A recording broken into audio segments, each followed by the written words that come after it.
Welcome to the Deep Dive.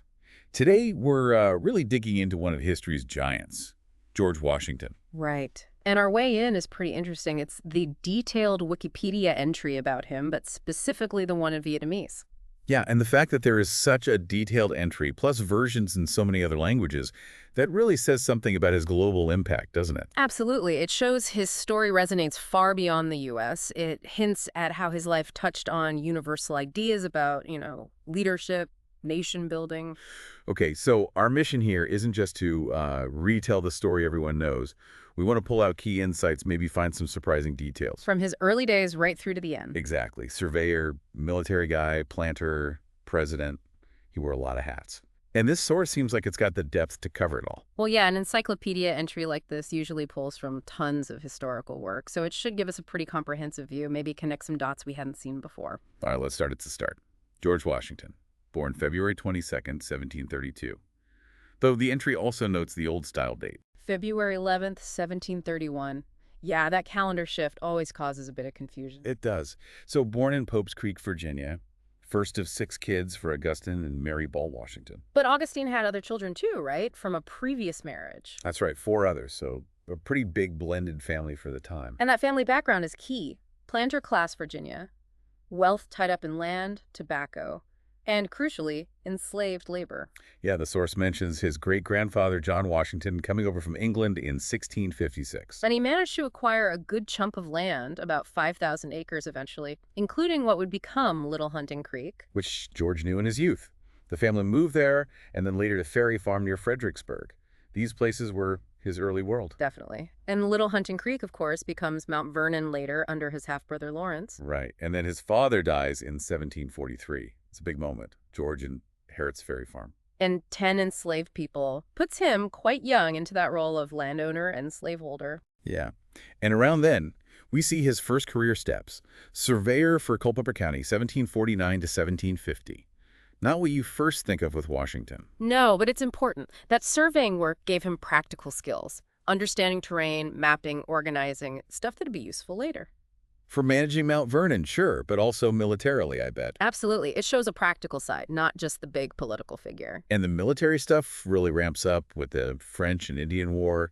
He gets training, commands the Virginia Regiment. And the source highlights the Braddock expedition in 55. Washington was a senior aide to General Braddock. Which went terribly wrong, didn't it? The ambush. Oh, a total disaster at the Monongahela. Braddock himself was killed. But Washington, well, reports say he showed incredible bravery. Riding around, rallying the troops, trying to organize a retreat. Exactly, under fire. It was one of those early moments that started building his reputation for leadership, under pressure. Okay, so fast forward a bit. After 1759, he shifts focus more towards life at Mount Vernon. And a huge part of that is his marriage, January 6, 1759, to Martha Dandridge Custis. A wealthy widow. That must have changed things for him financially. Immensely. Martha brought significant wealth and property, though the source does mention that little hint about Sally Fairfax. Ah, yes, the potential earlier romance. Adds a human layer, doesn't it? It does. But by all accounts, the marriage to Martha was a strong partnership. She knew how to run a plantation. And they raised her children, Jackie and Patsy, and later grandchildren too. Right. Eleanor Parke Custis and George Washington Parke Custis. It seems like it was a solid supportive match. It's interesting, though, that George and Martha never had children together. The source floats the idea that his smallpox back in 1751 might have been the reason, maybe infertility. And it hints he might have felt that loss privately, even if he didn't show it. Another humanizing touch. Absolutely. Behind the public image, there are always those personal stories. So, life as a planter. The source paints quite a picture.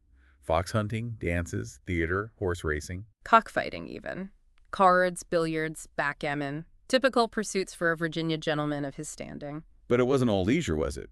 The economics were tricky. Very tricky. Importing luxury goods, paying with tobacco. That system put a lot of planters, Washington included, into debt. The market fluctuated wildly. So he had to adapt.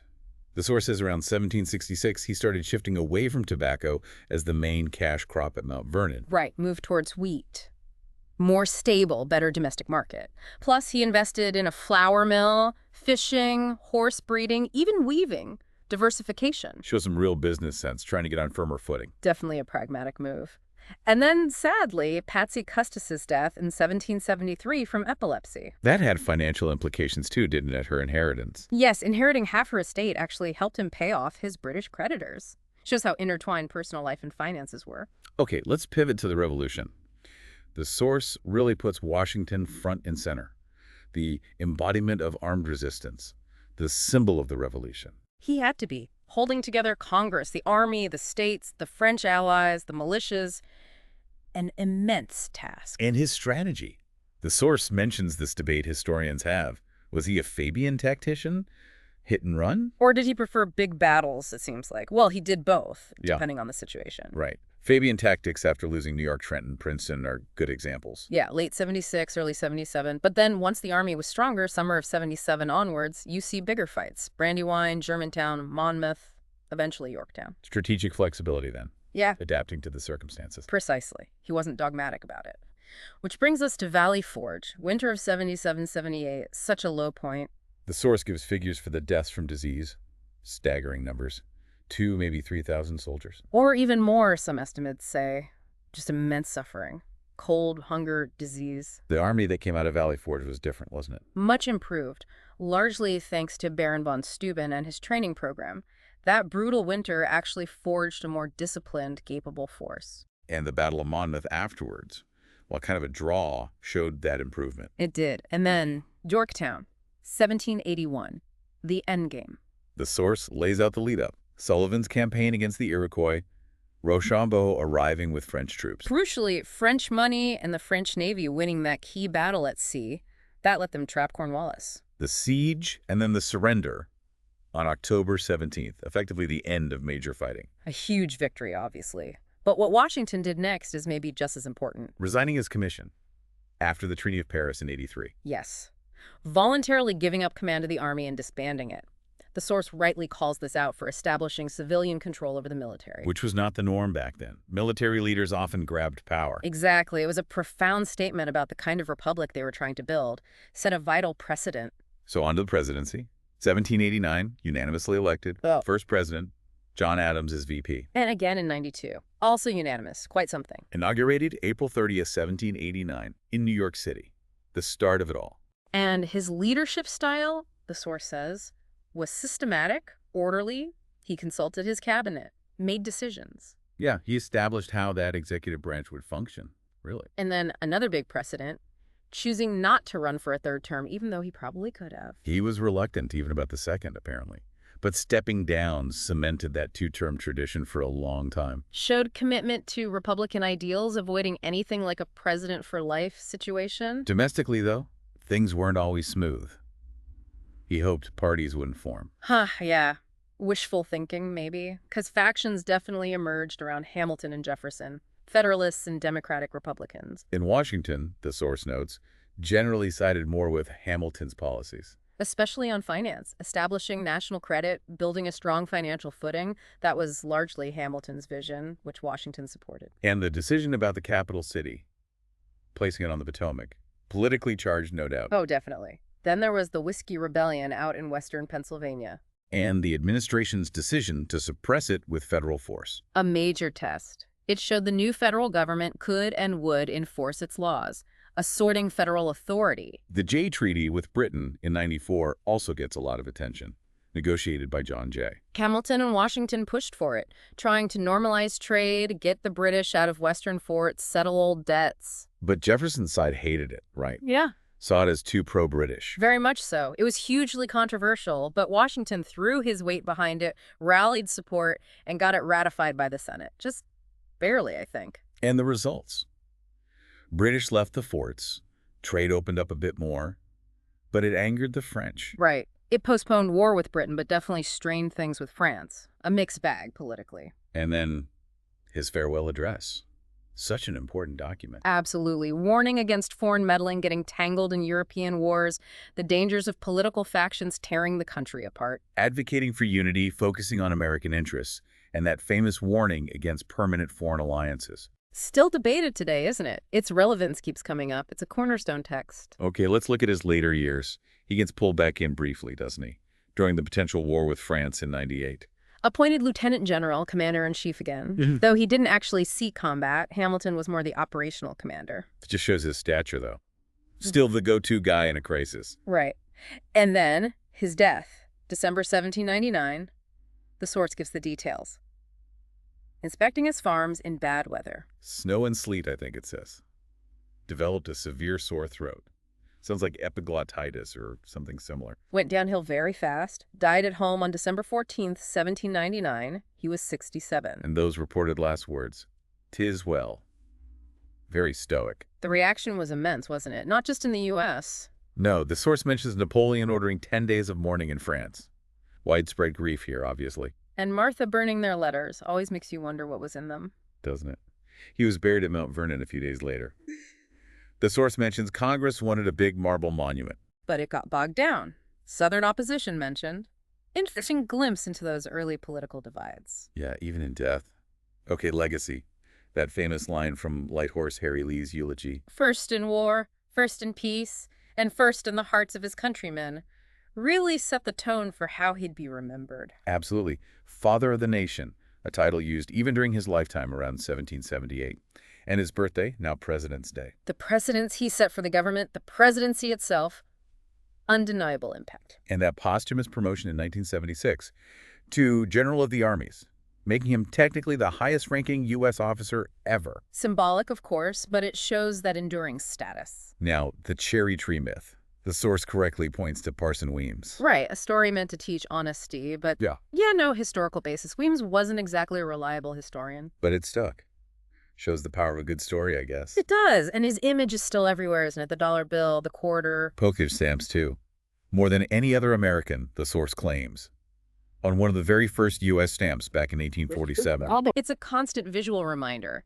The source also mentions the efforts to collect and publish his writings, massive undertakings. Which are vital for understanding him properly. Now, his physical appearance. Reddish hair when young. Yeah, and the source clears up the wig thing. He powdered his own hair, didn't wear a wig. But the teeth. Yeah. That's always a point of fascination. Lost most of them by the time he was president. And wore dentures, made of ivory, hippopotamus teeth, not wood, despite the myth. The source suggests mercury dioxide, maybe for medical treatments, contributed to the tooth loss. And he used laudanum for the pain, a tough reminder of 18th century medicine. Definitely humanizes him, thinking about that constant discomfort. Absolutely. Now, we have to address the hardest part of his legacy. Slavery. Yeah. The source is clear. He brought enslaved people with him to New York and Philadelphia as president. Owned 123 himself when he died. And many more dour slaves at Mount Vernon belonging to Martha's first husband's estate. The source brings up the historical view that he didn't publicly fight slavery because he feared dividing the fragile new nation. It's a critical point. He was a leader in a nation built on ideals of liberty, yet deeply enmeshed in the institution of slavery. His views did evolve, especially later in life, and his will provided for the eventual emancipation of the people he personally owned.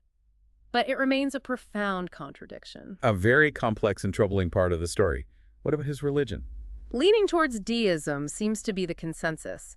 Belief in a guiding providence, but maybe not strong ties to specific dogma. Admired Stoic philosophy. The source suggests his ambiguity on religion might have been intentional. Yeah, allowing people from different backgrounds to see him as their leader without alienating anyone over specific beliefs.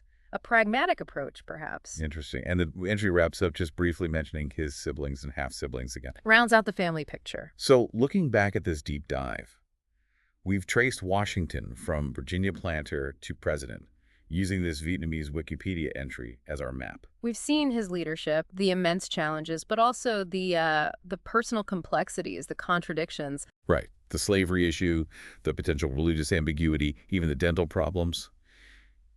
It paints a more, well, human picture than just the monument on the mall. And it shows how even a condensed source aimed globally can still offer that nuance if you read it closely. So here's something to think about.